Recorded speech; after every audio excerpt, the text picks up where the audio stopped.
You can learn a lot about someone from the things they hold on to. For you, it was a little yellow dog. Not expensive, not fancy, just soft, just yours. It followed you everywhere, through days filled with sunlight and nights that felt too quiet. You didn't just play with it, you loved it, and in some strange way, through that toy, you taught me what love really means. Hey Kimiko, I still remember the day I brought it home. A random afternoon, nothing special, just me holding a tiny bag and you waiting by the door like always, tail up full of questions. I took it out slowly, let you see it first. That duck. Soft yellow, small wings and little orange beak stitched into a smile. You stared at it like it was magic. Then you pounced, full speed, as if your heart had recognized something mine couldn't yet understand. You attacked it with joy, batted it across the floor, held it in your teeth like a trophy, and then, out of nowhere, you stopped, sat down, and began to purr. That loud, proud mutter of yours, the one that said, I'm home, I'm happy, I'm safe.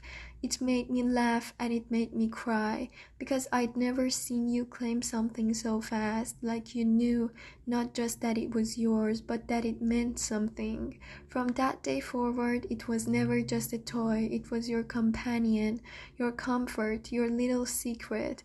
I'd find it tucked beside you while you slept, or dragged beside your food bowl like you didn't want to eat alone. Sometimes you would carry it to the window, curl your tail around it, and watch the world go by, like the two of you had some ancient understanding. But my favorite part was how you shared it. You would drop it on my lap while I worked, place it on my pillow before bed. Once, when I was crying, you brought it over and pushed it against my hand, like you were saying, "This helped me, maybe it will help you too." That dog became your way of speaking, of saying things you couldn't say with words, and I listened every time. There was one day a storm had rolled in, fast and loud. You always hated thunder, but instead of hiding, you ran to grab your dog, held it in your mouth and leapt into my arms, your whole body trembling, but your paws never letting go. And I thought, even when you're scared, you hold on. Even when you're shaking, you bring the comfort with you. The dog followed us everywhere. It rode with us to vet appointments, waited in the carrier like a quiet guardian. It sat beside you during naps and during your wild zoomies. Even during bath time, it was close by, a soggy, loyal friend on the bathroom rug. It grew old, the seams began to loosen, its bright yellow turned dull, but you never seemed to notice. Or maybe you did and loved it even more for it, because it smelled like you, because it carried your story, because real love doesn't fade when the colors do. And now it sits in a small wooden box next to your collar and a strand of your fur that I keep tucked in a folded napkin. Sometimes I open it just to see, to remember, to hold what's left of you in my hands and pretend for a second that nothing's changed. But it has.